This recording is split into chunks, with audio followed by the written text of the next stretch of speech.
Mes chers frères et sœurs en Christ à travers le monde, c'est avec un plaisir, c'est avec une joie immense que nous revenons de cette trompette pour poursuivre avec la dénonciation de cette abominable secte où la plupart d'entre nous avons été embrigadés pendant des années, une terrible prison évangélique, The Way International en français, le ministère de la Voix internationale, fondé par ce fraudeur, cet homme infâme, pervers sexuel, Victor Paul Walwell. Nous avons commencé à dénoncer en profondeur, et d'ailleurs vous avez suivi la vidéo où je brûlais les livres pseudo-évangéliques, mais en vérité, en réalité, les livres de magie derrière ce ministère, comment je les brûlais. La plupart d'entre nous avons été esclaves dans ce ministère, certains esclaves sexuellement, mais la plupart d'entre nous esclaves financièrement, esclaves psychologiquement, un véritable ministère, une véritable secte, une véritable prison spirituelle. Nous avons été embrigadés dans cette secte, mais miraculeusement, par la grâce de Dieu, nous avons échappé à ces ministères.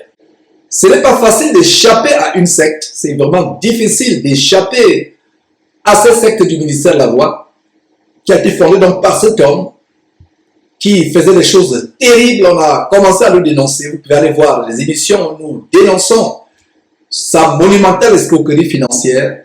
Nous dénonçons ses orgies sexuelles, sa dépravation sexuelle, comment il se livrait à des choses abominables. Nous allons poursuivre aujourd'hui avec le frère Jean-François Bergois du côté de France. Il y a quelques semaines, nous faisions une première partie de cette série de dénonciation du ministère de la Voix avec son épouse Grace. Mais aujourd'hui, nous allons nous focaliser sur le témoignage de Jean-François. Et la raison pour laquelle nous allons revenir sur les détails du témoignage de Jean-François, c'est parce que la qualité sonore n'était pas comme nous l'aurions souhaité. Alors nous allons reprendre son témoignage et aussi, si le temps nous permet, commencer à entrer en profondeur dans la dénonciation doctrinale de ce ministère. Alors, je suis avec Jean-François du côté de France. C'est un plaisir. J'espère que tu nous entends, Jean-François. Oui, Georges, je vous entends très bien. Oh, super, super, super. Alors, sois le bienvenu à cette émission à nouveau.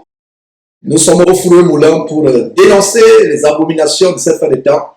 Nous allons commencer avec le ministère de la Voix. Alors, je te passe la parole pour te présenter à nos anciens co-adeptes de cette prison évangélique et donner les motivations de ton témoignage. Tu as la parole, cher frère. Bien, merci Georges pour cette invitation. Je rends grâce à Dieu pour cette opportunité et pour ce travail auquel je peux prendre part aujourd'hui.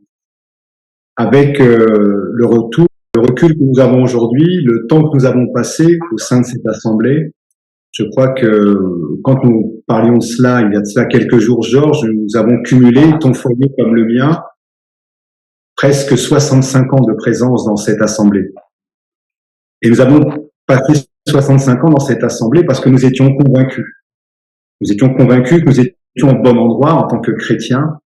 Nous étions convaincus que la doctrine à laquelle nous avions adhéré et qui nous était présentée était la meilleure et que sur cette terre, il n'y avait pas un meilleur endroit où un chrétien pouvait être. Mais par la grâce de Dieu, un jour, Dieu a touché nos cœurs, Dieu a fait tomber les écailles de nos yeux et Dieu a fait tomber nos chaînes. Et nous avons pu, miraculeusement, comme tu l'as dit, parce que Dieu seul peut vous faire sortir d'un système carcéral évangélique, tel que peut être le ministère de la Voix et sa doctrine qui est relatée, cette doctrine qui n'est pas biblique finalement. Nous aurons l'occasion de détailler ensemble. Donc nous avons passé, pour ma part, mon épouse et moi-même, presque 40 ans au sein du ministère de la Voix.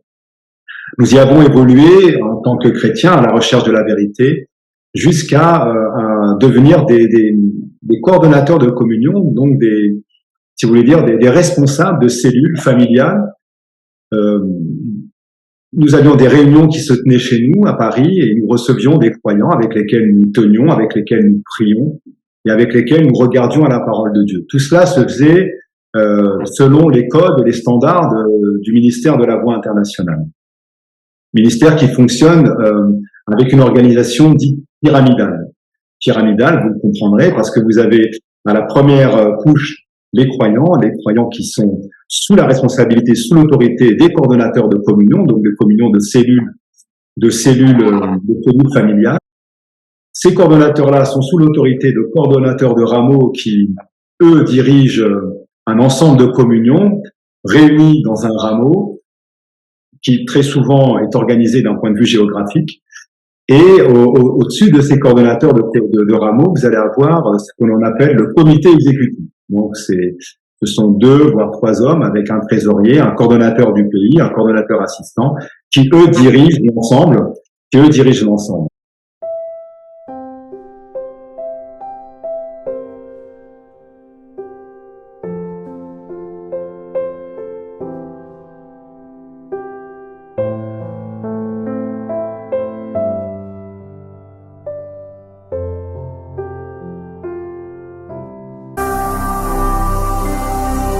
Jésus-Christ TV,